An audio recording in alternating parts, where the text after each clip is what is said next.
Hello students, welcome my YouTube channel. बेटा एक बार फिर से आ गए हम आपके लिए यूपी टीजीटी पीजीटी एग्जाम के लिए हिंदी गद्य साहित्य में गद्य काव्य एवं व्यंग से संबंधित महत्वपूर्ण प्रश्न लेकर।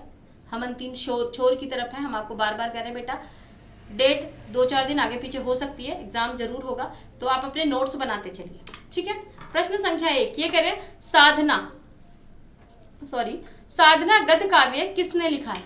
4 विकल्प है। ए राय कृष्णदास, बी अज्ञेय, सी दिनकर और डी माखनलाल चतुर्वेदी। तो बेटा साधना लिखा है राय कृष्णदास जी ने। ए विकल्प आपका बिल्कुल सही है। प्रश्न संख्या 2, विष्णुकांत शास्त्री की प्रसिद्ध गद्य काव्य कृति का नाम है? ए पूजा, बी शुभ्रा, सी कुछ चंदन की कुछ कपूर की और डी दोपहरिया के फूल। तो बेटा विष्णुकांत शास्त्री की गद्य काव्य कृति का नाम है कुछ चंदन की कुछ कपूर की। सी विकल्प बिल्कुल सही है। देखिए बेटा, व्यंग का मतलब होता है कि व्यक्ति सीधे सीधे बात न कहकर हंसी मजाक के लहजे में आपको सच्चाई बता देता है। जैसे आप किसी शादी में जाए तो बहुत सारे लोग क्या बोलते हैं, अरे तू बड़ी मोटी हो गई है, क्या बात है, बड़ी अच्छी लग रही है। उन्होंने आपको बता दिया है कि आप मोटे हो चुके हैं, अच्छे लग रहे हैं, तो वो उन्होंने आपको क्या किया है, शुगर कोट किया है। बाद में वो आपको समझाना चाह रहे हैं कि बुरा मत मानना, आप अच्छे भी लग रहे हो, कोई बात नहीं, आप मोटे हो गए। हमारे हिंदुस्तानी कल्चर में तो ऐसा है ही। तो वैसे ही उस समय पर क्या था, हमारा जो देश था वो अंग्रेजों का गुलाम था, और अंग्रेजों को ये बताने के लिए कि वो हमारे साथ गलत कर रहे हैं, अब सीधे सीधे जाके तो कोई कहेगा नहीं, अंग्रेज जेल में डाल देंगे। तो घुमा फिरा के पत्रों के माध्यम से और किताबों के माध्यम से, कविताओं के माध्यम से उन्हें ये बताया करते थे कि आप गलत कर रहे हैं और हमें ये बात पता है, ठीक है। तो व्यंग का मतलब होता है कि हम किसी पे कमेंट कर रहे हैं, लेकिन कमेंट किस लहजे में कर रहे हैं, एक अच्छे लहजे में कमेंट करके बता रहे हैं। जैसे कोई बहुत तेज लेडी होती है, कहते हैं अरे आप तो बड़े ही समझदार हैं, मतलब हम आपको उसे बता रहे हैं कि एक समझदार के ऊपर जो एक पायदान होता है ना, जिसे कहते हैं चालाक तेज, आप वो वाले हैं। समझदार तो साधारण सिंपल व्यक्ति को कहते हैं, जो बहुत ज्यादा मीन मेक नहीं निकालता है और अपने फैसले बहुत संजीदगी से करता है, ठीक है। तो व्यंग का मतलब आपको समझ में आ गया होगा।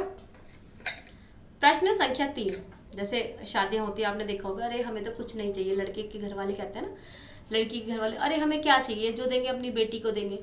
तो आपके घर में कुछ नहीं है कि बेटी खुद लेके आएगी अपने यूज करने का सामान? जब आपके घर में है तो फिर आप कहिए कि कुछ देने की आवश्यकता ही नहीं है जी, हमारे घर में सब कुछ है, यहीं आके इस्तेमाल करेगी, जो भी हमारा है, जैसे हम रहते हैं वैसे ये रहेगी। लेकिन कैसे कहते हैं हमारे समाज के चालाक लोग कि अरे आप हमें तो कुछ चाहिए नहीं, देखो आप जो दोगे अपनी बेटी को ही दोगे, है ना। तो मतलब सामने वाला इतने बेकार घर में अपनी लड़की को डाल रहा है, जिनके घर में कुछ नहीं है, अपनी उसकी बेटी को रोजमर्रा के यूज करने वाली चीजें भी अपने घर से ही लानी पड़ेगी। तो ये है, आजकल तो इस वे में व्यंग का इस्तेमाल किया जाने लगा था, उस समय पे अच्छे वे में व्यंग का इस्तेमाल किया जाता था, ठीक है। बूढ़े मुंह मुहासे प्रश्न के लेखक हैं? ए राधाचरण गोस्वामी, बी राधा कृष्णदास, सी खड़क बहादुर मल्ल और डी प्रताप नारायण मिश्र। तो बेटा बूढ़े मुंह मुहासे के लेखक कौन है? राधाचरण गोस्वामी। ए विकल्प आपका बिल्कुल सही है। प्रश्न संख्या 4, शरद जोशी द्वारा लिखित व्यंग लेख नहीं है? ए हम भ्रष्टन के भ्रष्ट हमारे, बी 2 व्यंग नाटक, सी शोक सभा और डी जीप पर सवार झिल्लियां। तो बेटा आंसर है शोक पर शोक सभा। ये शरद जोशी द्वारा लिखित व्यंग लेख नहीं है। सी विकल्प आपका बिल्कुल सही है। बाकी हम भ्रष्टन के और भ्रष्ट हमारे, ये उन्हीं का है। 2 व्यंग नाटक भी उन्हीं के हैं, जीप पर सवार झिल्लियां भी उन्हीं का है।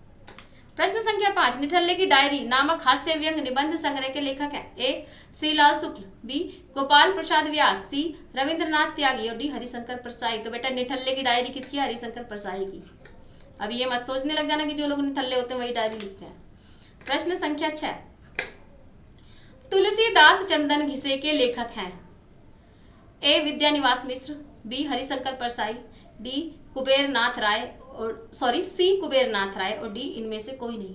तो बेटा इसका आंसर है आपका तुलसी चंदन घिसे के आंसर है आपका हरिशंकर परसाई। बी विकल्प आपका बिल्कुल सही है।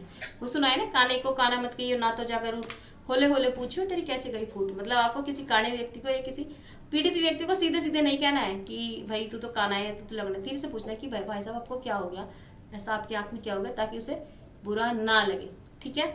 यही होते हैं पढ़े लिखे लोग, जो सामने वाले से उसकी तकलीफ को ना बढ़ा के उसकी तकलीफ को कम करने के लिए अपने शब्दों से उसकी तकलीफ को कम कर देते हैं, ठीक है। और आप तो हिंदी वाले हो, तो हिंदी वालों में तो ये हुनर होना ही चाहिए बेटा। आवारा भीड़ के खतरे हरिशंकर परसाई द्वारा रचित किस साहित्यिक विधा की रचना है? ए कहानी, बी नाटक, सी व्यंग और डी कविता।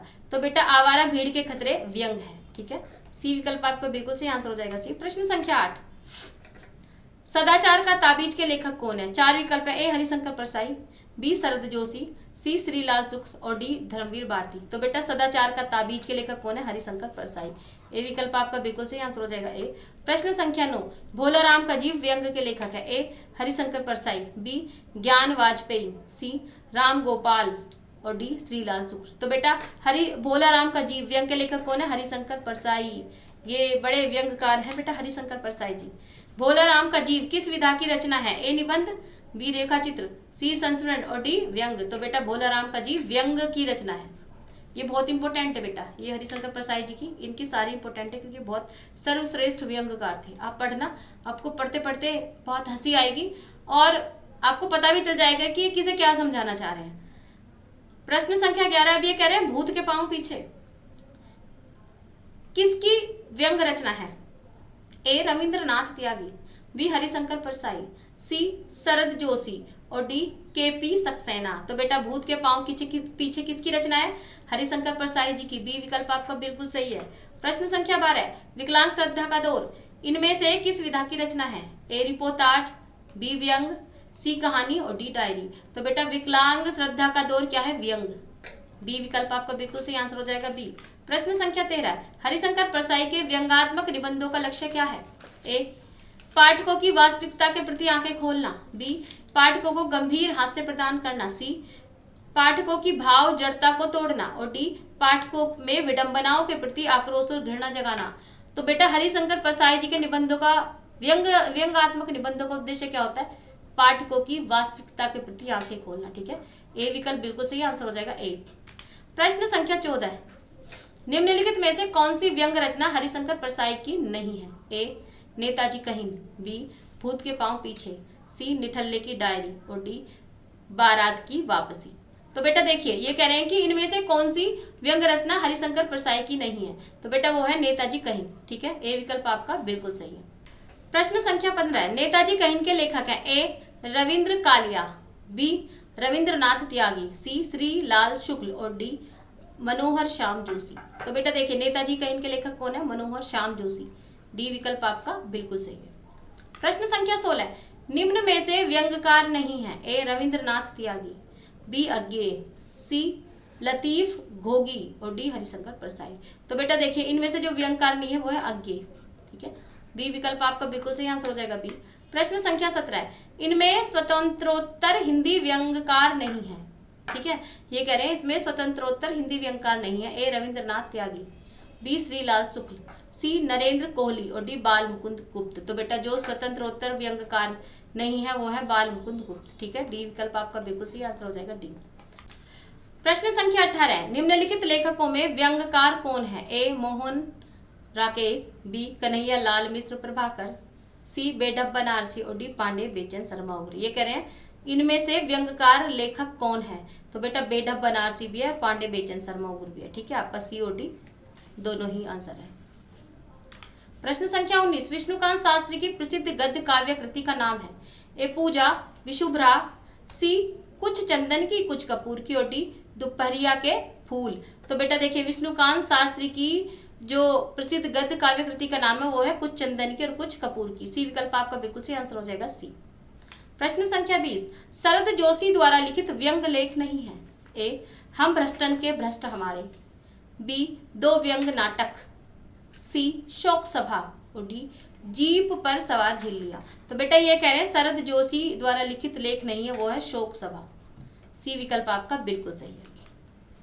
तो हमने आपको पूरे करा दिए बेटा, इतने ही प्रश्न है, आप इतने ही कर लीजिएगा क्योंकि इससे एक आधा प्रश्न ही आता है वो इसमें से ही आ जाएगा। ठीक है, यदि आपको हमारी वीडियो पसंद आई है तो इसे लाइक करें, शेयर करें और हमारे चैनल को सब्सक्राइब करें। मिलते हैं अगली वीडियो में। नमस्कार।